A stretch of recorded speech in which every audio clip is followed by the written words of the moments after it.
Good morning children. ఈరోజు మనం fractions భిన్నాలకు సంబంధించి మరో లెక్కను చేద్దాం. ఏ బై బి ఒక భిన్నం అయితే ఇందులో A equal to B minus 3 మరియు A plus 10 by B minus A by B equal to 10/7 అయినప్పుడు ఏ బై బి విలువ ఎంత? ఆన్సర్లు: ఏ 8/17, బి 2/7, సి 4/7, డి 5/8.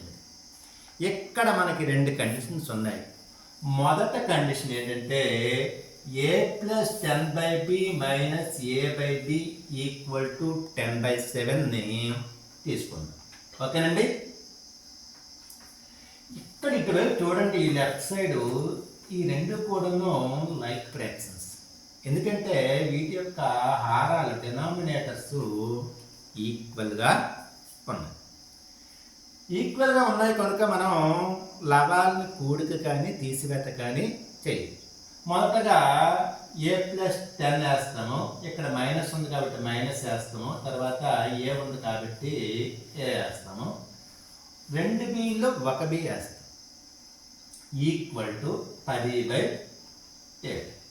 ఈ ప్లస్ ఏకి మైనస్ ఏకి పోతే 10/b ఈక్వల్ టు 10/8. ఇరువైపులా ఎటువంటి కూడికలు తీసివేతలు లేవు కనుక మనం లవాల్య మీద లవాల్ని సమానం చేస్తాం. అదేవిధంగా కింద హారాన్ని కూడా సమానం చేస్తాం.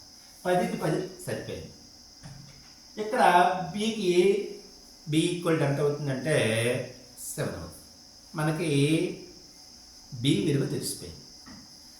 మనకి ఏ బై బి అడిగాడు కదా, సో మనకి ఏ విలువ కనుక్కోవాలి. ఏ విలువ కనుక్కోవాలంటే ఇంకా రెండో condition A equal to B minus 3 అన్నాడు. సో కనుక ఏంటి లేదమ్మా, ఏకి అలాగే వేస్తాం. ఈ బి బదులు 7 వేస్తాం. So A equal to 7-3. A equal to 7లో 3 తీస్తే 4 అవుతుంది. A equal to 4. మనకి కావాల్సింది ఏంటి? ఏ బై బి. ఏ అంటే 4 equal A by B equal to A అంటే 4, బి అంటే 7. సో ఆన్సర్ ఏమవుతుందంటే సి అవుతుంది.